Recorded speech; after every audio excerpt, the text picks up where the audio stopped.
I really like the fact that you can bring a locomotive into a station or a goods yard as a full train, and then detach the locomotive, change its settings on the fly to light locomotive, and then have it trundle away, reacting differently.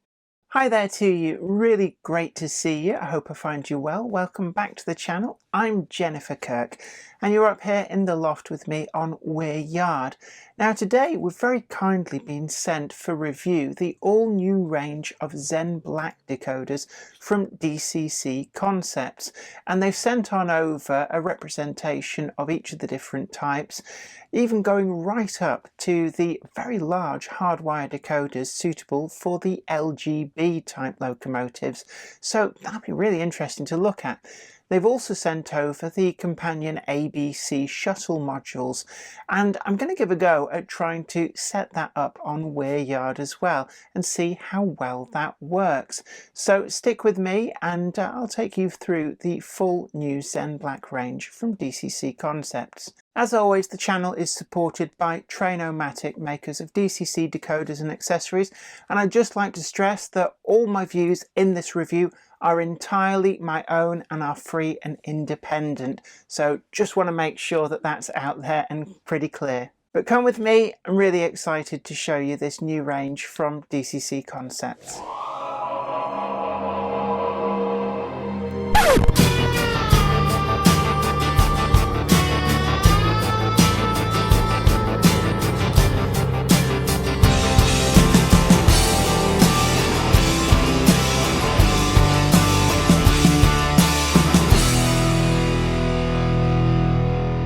These are the products that have been sent over very kindly by DCC Concepts, and it's the new Zen version 12, and that refers to the software that's on board, black decoders.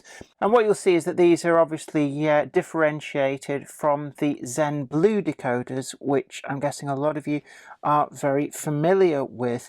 So they've sent over a representation of the full new range, and I'm just going to get them all out, and there's another one there, and they've also sent over the accompanying ABC module setup. Now this works in conjunction with the onboard firmware with these decoders to allow shuttle operation. And we're going to come to that later on in the video. I'm going to actually have a go at setting that up. Now that's going to be quite ambitious because I'm going to have to do some work on Weir Yard to fit in the electronics for doing this, but I will talk through what these are intended to achieve. And of course, if you're building a layout, quite often it's better to plan for these at the building stage rather than going to retrofit them, as I'm going to attempt. It can be done, but obviously you've got to be a little bit more careful because you're dealing through the scenery. But we'll get to that in a bit. All of these decoders have got a one-step setup ability, and the idea behind this is that you can change the performance dynamic of the decoder just by setting a single CV. So rather than having to set all of these different CVs to change the acceleration rate, the deceleration rate, the momentum of the locomotive, what that allows is that on one CV you can effectively tell the decoder what type of locomotive it's going into, and the options include things like heavy freight locomotive, so that would react as if it's got a very heavy train behind it, and that of course changes the braking characteristics, the acceleration characteristics, but also you can tell it, say for example, if it's been fitted into a DMU, and it would have the characteristics preset for that model. And the way that this was described to me quite eloquently was, it's a bit like those stereos where you'd have different buttons depending on whether you were listening to pop music, rock music, classical music, and just with one press effectively what you were doing was presetting the graphic equalizer. Now that doesn't mean that you can't also go in and manually tweak the CVs yourself, you can still do all that. The idea behind this is just the convenience of one CV tells the decoder exactly what type of locomotive characteristics you're looking for, and it's aimed towards helping out the more novice user of these decoders who really doesn't want to have to delve into them and try and work out what it is they need to set. Now they've also got advanced brownout protection. Now you might remember from the Zen Blue decoders, they used to come with a little, it's almost like a blue shrink wrapped capacitor, and these would solder to two wires that came out of the decoder. What these have is hard on board. That extra component is now hidden away on the circuit board, so you don't have to try and find space for that extra capacitor. It's now on the circuit board, and it's not a stay alive. I know a lot of people got a bit confused thinking it was a stay alive. What it's actually doing is it's allowing the locomotive to get through momentary lapses in power. Say, for example, a speck of dirt on the track, the frog of a point, something like that, where it's a very momentary interruption of the power. What that circuit does is it keeps it going, so you don't end up with your locomotive just stopping dead and then starting up again from scratch, which I know infuriates a lot of people with sometimes when they have that issue on their layout. So that comes as standard on board, and you can still add a stay alive to these decoders, and I'm going to come to that in a moment actually, because there's another feature which caught my eye with these, which I do want to mention with regard to that. We've also got ABC slow stop shuttle functions, and what this is in conjunction with the ABC module that you see here. Now you can buy the decoders packaged with these. There are some options listed for those, but essentially these ABC shuttle modules are all the same, whether they come in a bulk pack like this or whether they are packaged with a decoder. So I'm going to just put these to one side for now. Now the first decoder I want to show you is the Zen Black Butter, and this is quite an unusual looking decoder. I'm just going to slide out. All of these come with the manual in the back, and this gives you all of the information that you need about the chip. It gives you your table with the one-step locomotive setup. So with that, CV25, and you can see here you've got shunter, light freight, heavy freight, express freight, light engine, local, branch, passenger, stopping passenger, express passenger, and EMU or DMU, and each one of those is a different number set to that CV. And then as it says here, what that is doing is that's presetting CVs 2, 3, 4, 5 and 6 to different levels. So a bit like, you know, that stereo, the graphic equalizer, it's a preset. So, you know, you could manually change all these CVs yourself, but for a novice modeler who really doesn't want to mess about, it's a one-stop way of getting that set up. So this is the Zen Butter, and this is for going into something like an LGB locomotive. I believe it allows up to, I think it's 3 amps. It's got stay alive control, and it's got that ABC function as well, which when you think for a larger scale garden railway perhaps, sometimes people don't have the actual space in the garden to get a full circuit. I know certainly from my use of O gauge, you do need quite generous amounts of space for locomotives and rolling stock to go through the curve. So to get a full circuit can sometimes be difficult. So with that shuttle function on board these, it does mean that you have an option to have a layout where it's just out and back, and this allows the automation, so you're not constantly having to drive that locomotive. Now, rather than have a regular plug on these, you just got these screw terminals, and they are all handily color coordinated there. So you can see the standard NMRA color codes on there. So it really is pretty easy to add to a locomotive, and you don't need to be soldering onto solder tabs for these. So that's for the larger scales. Anything that's got a higher current draw, so an older locomotive, as long as you've got the space, this will handle it. It's also got short protection, and there are some surface mounted LEDs on this board which work off this integrated stay alive. So if you have a short, it doesn't fry the decoder. It shuts itself off, and then using the power stored in these capacitors, it will then effectively flash an error code so you can instantly see what the problem is that has happened. So there's some really quite nice features on board with these. And certainly having that kind of a system where effectively, unless you you do something incredibly silly, it's all but impossible to fry this decoder by accidentally shorting it out because of that protection. And when you think these cost in the region of the £70 mark, I believe they are, you really don't want a decoder that can accidentally be fried if you've got a bared wire or accidentally wire something in the wrong way round. So it is a really useful feature for the modeler. So I'm going to put this one to one side as well, and we're going to look at the main range. These are the ones which for 00 modelers you're going to be most familiar with. First up on the list, I'm going to go to this end, and we've got the Zen V12 Blue Plus. Now this has all of the features of all the others, except it doesn't have the ABC shuttle controls. Now the reason for this is because this is actually a tiny decoder, and when I've talked with DCC Concepts, what they said is that there just physically isn't enough room on the board for the components to support that. But it does support everything else, including the brownout protection, so you don't need that separate capacitor that used to come with the Zen Blue, and it does still have that 1CV setup, which allows you to set it to all those different characteristics without having to manually set up all of the individual CVs. Now the form factor of this decoder, I'm just going to slide out the very comprehensive manual again.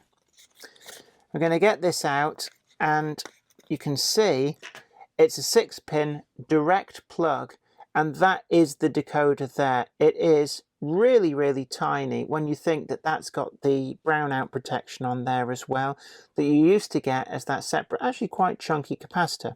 Now I mentioned the Stay Alive plug, and it's something that I know a lot of people perhaps a bit frightened of soldering, and when you have solder tabs on something as small as this, it can be quite tricky, especially for those of you who, like me, the batteries in their eyes are starting to run a bit flat. It can be very difficult to solder onto them without bridging solder joints or the soldering iron slipping. So the Stay Alive capacitors, they're going to come, I've been told, in 4 different sizes. They're not yet on the market. I did ask for sizes for them and they weren't sure, so I can't quote the exact sizes, but they will come with 4 different sizes to fit each application, and it's just a plug-on to this, so there's no soldering involved to be able to add them in, which is a great innovation. Just going to put that one to one side, and I'm going to move on to the Zen V12 Black, and this is the 8-pin mini. So let's get this out of the packaging, and I will be doing a fitting of these in locomotives towards the end of this video. But this, you might be familiar with these from the old Zen Blue decoders. We've got this fly lead with the 8-pin socket on the end, and this plugs into the side of the decoder. So there's our decoder. We've got the brownout protection hard on board, and we also have that fly lead for the Stay Alive capacitors there. If you don't want to use that, that's absolutely fine, but one thing that having this plug does do is there's no bare ends of the wires there to induce a short accidentally. So you can either leave these wires on or cut them right back if you really don't need that. The fly lead plugs into the decoder. There's only one way around that you can plug it. But interestingly enough, one of the things that I do like about the fly lead that I've found when doing the soldering is that you can effectively fit the fly lead to the locomotive separate from the decoder, not risk touching this with the soldering iron, and then only when this is fitted in do you need to actually then fit the decoder in place. So one of the things that I've been experimenting with, I've got the venerable Daypole Hornby now produced this, the Lancashire and Yorkshire Class 21 Pug. And what I've actually done with this is I'm just going to pull the cab off, and I've done a fit of a spare fly lead there. So this locomotive has effectively been wired now for DCC. There's no decoder in there, but what we can then do is just plug in the Zen decoder, and instantly there we are now DCC fitted. The form factor of these is nice and small, and what I've actually found is that for a hard wire of something like these Pug locomotives, it actually works really, really well. And I'm just going to show you this there, straight on, no trapped wires, and then this fly lead, you can just very carefully feed that in out of the way, and it's not pushed on space. And I actually found that the brownout protection on these does actually go a long way to smooth out the running. Sure, a stay alive is always something that's good for these, but I'm really looking forward for the launch of the Stay Alive range to go with these. But as it stands, this actually does run reasonably well without having a stay alive in. It does still occasionally stall, but I was quite impressed with the smoothness with which this locomotive does run. And what I'm actually going to do is I'm going to show you the full hardwire of this in another locomotive a little bit later on in the video. The next decoder up is this micro 8-pin decoder, and it actually supports 6 functions, which is pretty good. And just like all of these Zen Black in the 8-pin varieties, they support these extra functions, which means that you can go ahead and add things like firebox flicker, marker lights, cab lights, all manner of things to older locomotives that only have the 8-pin interface, and it kind of gets over the limitation that normally an 8-pin decoder would have. Now the form factor on this decoder is really small, and I'm actually very impressed by just how small they've been able to make this, whilst at the same time retaining all of that functionality with the ABC shuttle, the brownout protection, and the one-step setup. So you can see here the actual decoder itself is a micro size, but we still have the extra functions coming out. So we've still got all of that functionality, and actually these are brilliant for locomotives that can be really, really pushed on space. Now one of the ones that I had in mind is the Hornby Class 71 locomotive. I've got one here, and really these are an absolute nightmare to DCC fit, because whilst they are 8-pin ready, there is such a constraint on the internal space. You can't put a decoder in this area because there's this recess where the pantograph goes, and you've got to watch out for all these other connectors for the cab lights. So I'm going to go ahead and actually see about adding this decoder into this locomotive and see just how well this small factor size will allow it to fit within the constraints of the model. So I'm just going to curve the wires round. There's a little bit of tape there just to help keep it in position. You don't want to run the tape actually over the decoder itself, and I can already feel that that decoder is not pushed on space in the slightest there. So we're just going to try and fit this in, tidy up this fly lead for the Stay Alive, which in all honesty on a locomotive this size you're really not going to need. If you're worried about that cable getting in the way, you can always trim it off, and then we're just going to fasten that in place. So I've just used a little bit of tape just to hold the wires in place, made sure that I didn't get any tape over the actual decoder itself. We're going to go ahead and refit this. And let's see just how well this decoder works in this space that's available.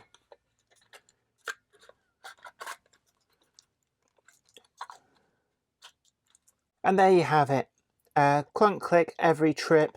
That decoder is in there and fitted nicely. And we're going to use this locomotive as part of the testing of how well these decoders perform in real layout settings. Now, the next decoder I want to look at is the direct plug chip that we've got here. Now, this is actually quite a handy one if, for example, you've got an older Hornby locomotive where the DCC decoder socket is actually in the locomotive rather than the tender. And some of these can be a little bit restrictive on space. It's almost as if, again, the DCC readiness was something more of an afterthought. I'm thinking in particular the original releases of the Q1 locomotive and the A4 Pacifics as well. The early versions of those, great models, but they have the decoder socket in the locomotive, not the tender. Now these are perfect for going into those because your decoder is then fixed to the socket. It's not free to move around and end up getting tangled up in any of the internals, or indeed drop down and get entangled in the valve gear and wheels. So it's a great way of adding a DCC decoder to them. The extra functions also give you a wealth of options to add firebox flicker, to be able to add directional lights, cab lights, and all manner of things. So the options are open to really upgrade some of these older locomotives easily on the 8-pin platform using a decoder such as this. It also means we can still get a stay alive in there as well very, very easily. So a really useful decoder for that task. And indeed, what we're going to do later on is fit this to an A4 Pacific, a Hornby one, so that we can test it on the real layout environment. And we come to the last decoder in this set, and this one actually I find a very versatile decoder. It's a 21-pin decoder, but you can also fit it to an 8-pin locomotive. So it's great for basically being able to fit almost anything. If I just take it out from the packaging, you can see that this follows the fly lead basis that the 8-pin decoder that we showed at the start follows. So you can see there it's actually a slightly wider pin arrangement there, and the reason for this is that it's got the extra functions in place. So I'm just looking at the box, we've got the 6 functions here, so again it does allow a lot of flexibility to add extra functions to a locomotive if you so choose, and by having this separate fly lead it does mean that you can solder all of these in without risking the decoder. That can just be plugged in afterwards. So I'm just pulling that out, and it is a similar design, but you'll see that we've also got that 21-pin connection there on the side. Pretty standard 21-pin. And again, we've got all the other functions, including the brownout protection on board the chip. So it is actually a fairly low form factor there. So I'm interested to see how this performs in a 21-pin chip locomotive, but it does retain that functionality to be able to add it into an 8-pin locomotive as well. So that's the full range that's been sent over by DCC Concepts, and what I'm going to do now is I want to go ahead and fit some of these decoders into locomotives and just road test them on the layout. Just so you can see the fitting process, I've got here a Bachmann class 419, just taking the top off, pretty easy to do, and I'm going to fit the Zen Black decoder into this, and we're going to use this as our test bed. So lining up the pins, dead easy to do, push into place, And we've got our fly lead if you want to add a stay alive. But to be perfectly honest, I don't find that necessary on a locomotive such as this. So I'm just going to carefully put that where it's not going to catch up on anything, and going to add the lid back on. And there we go, all back together, and this is going to be our 21 pin chip test bed on the layout.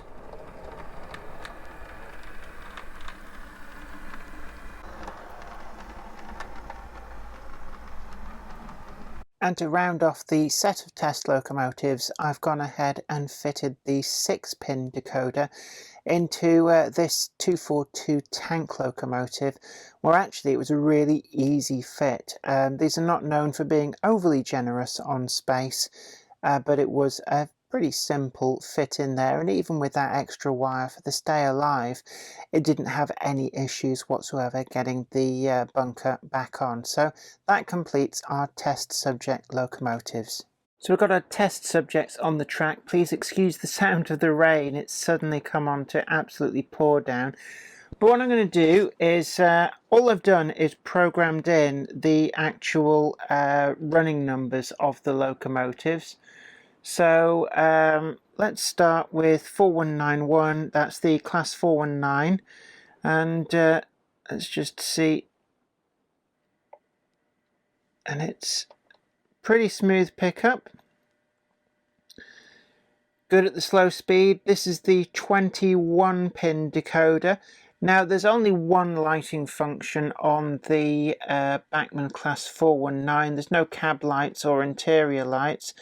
So you can just about see that that is working just fine, flicking between them, so we can at least tell the direction that it's going in. Now I'm going to move on over to the class 71.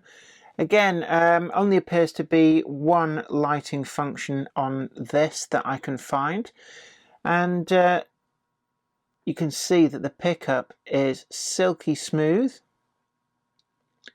and that's running at speed step 4 out of 128. So I'm going to change the direction. That seems to work okay. So I'm just going to stop that locomotive, and then I'm going to move on to the Daypole pug. Of course, these are still made by Hornby, but this is one of the original Daypole ones. So you're looking at a locomotive that's 25 to 30 years old, was never DCC ready, but as I briefly showed at the start of the video, very easy to hardwire using the Zen Black Decoder Wander lead. And you can see the brownout protection kicking in there. Of course, this is the type of locomotive that, in all honesty, I would certainly recommend a stay alive in. But actually, there is no stay alive in this. This is just the Zen Black Decoder. And it does seem to be running pretty well. Again, you can see the brownout protection kicking in, but it's stalled on some dirty track. But that is pretty good going, to be honest with you, from a very short 4-wheel chassis. I would never recommend hardwiring these without a stay alive. Let's just see how well it does on the full track.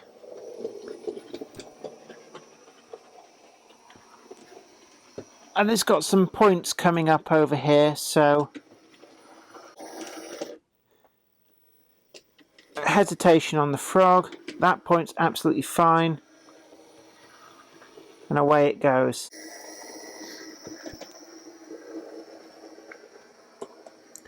Really smooth response. And normally, if you just hardwired a simple decoder into one of these with no stay alive, nothing else, then you would have so much trouble because it would just continually stop dead. So this is a really great illustration of that brownout protection coming into its own. And of course, because it is fitted on board on the actual decoder, I'm just going to stop that there now.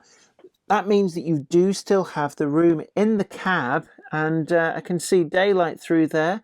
So I'm really looking forward to the stay alives and seeing whether some of those will be the right form factor to just be a simple plug fit into this locomotive. And in fact, I'm going to keep hold of this locomotive as is, because I think it would be the perfect follow-on test when they do come on the market. Now, I'm going to put that to one side. And what I want to test now is the actual one-step setup. So what I'm going to do is I'm going to find myself one of the manuals, and I'm going to get the appropriate CV settings. So I'm just going to bring this into shot, and you can just see there the Zen Blue and Black one-step locomotive setup, and this is on CV25. So by default it'll be set to 0, and you can see there the default settings on the decoder. What I want to do is to program one of these so that we can see what the difference is between each of these different settings. So we can change CV25 to anywhere between 1 and 9. And we'll just see how that different performance acts. And what I'm told is that you can actually use the program on main with this. So to give you an example, you could have the locomotive pulling a train into a station, set up to be pulling a train. As soon as you uncouple the locomotive, you can change that settings to light locomotive, and that whole characteristic of the speed, the acceleration, the deceleration will change to be prototypically correct just off that one CV program. And this potentially adds an awful lot of operational interest, a lot of prototypical accuracy. So what I'm going to do is I'm going to take this locomotive. I'm not daring enough to program on main, it has to be said. I don't trust myself, but the instructions do say you can do that. So we're going to put it on there, and then what I'm going to do is let's go to program, just scroll through the program on the program track, and I don't want the address. Let's go to CV25. And I'm going to put in 1.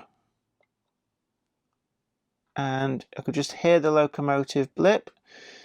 So let's then go back to recalling it on the track. Scroll through all these different locomotives. There it is. And let's see how different this is. So we changed it from the default of 0 to 1. And so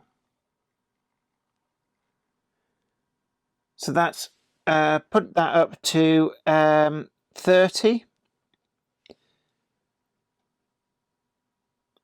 And that is quite slow. I'm going to change direction. And again, quite slow. So CV1, this is shunter. So effectively you want steady, slow speed performance.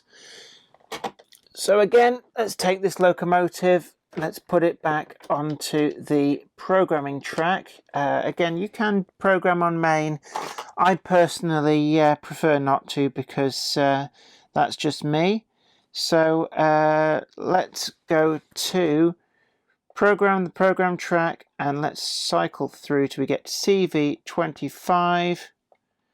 I'm going to change that to 2. We hear the locomotive respond, and then just need to reselect the locomotive, put this back on the track, and we're going to turn the speed setting back up to 30 on this, and this will be set up for light freight. So on this, let's just get it up to 30.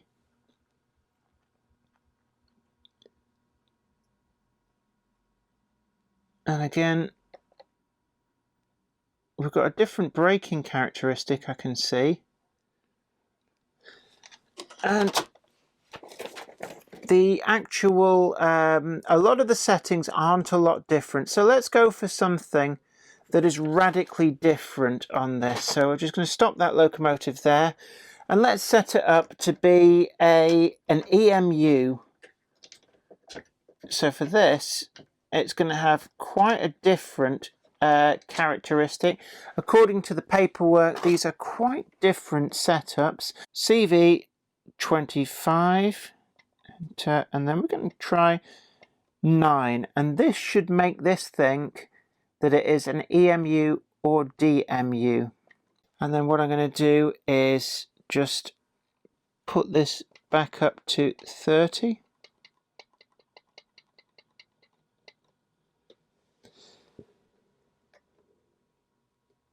And you can see the deceleration and acceleration is different again. I'm just going to increase the speed. So we're up to 55. Change direction. Quite a quick acceleration, but slow deceleration. And then we're going to bring that down to a halt, and you can see that the locomotive carries on a little bit further as it slows down. Let's try one more change. So I'm going to look back to the table that's in the booklet, and I'm thinking that express passenger, we're going to take CV25 set to number 8, and let's see just how well. So that's again speed set to 30. Change direction, you can see it takes a while to slow down, and then it's accelerating back up. I'm going to increase the speed now. So wound it up to 55. And these do seem to be pretty good preset CV settings. So from the point of view of a modeler who doesn't really want to faff about, you just want them to run, this gives you a lot of options to get your locomotive running exactly as you want. Now the final locomotive I've got here, this is the 6-pin, so this is the Zen Blue Plus. And you can see the brownout protection coming to the fore.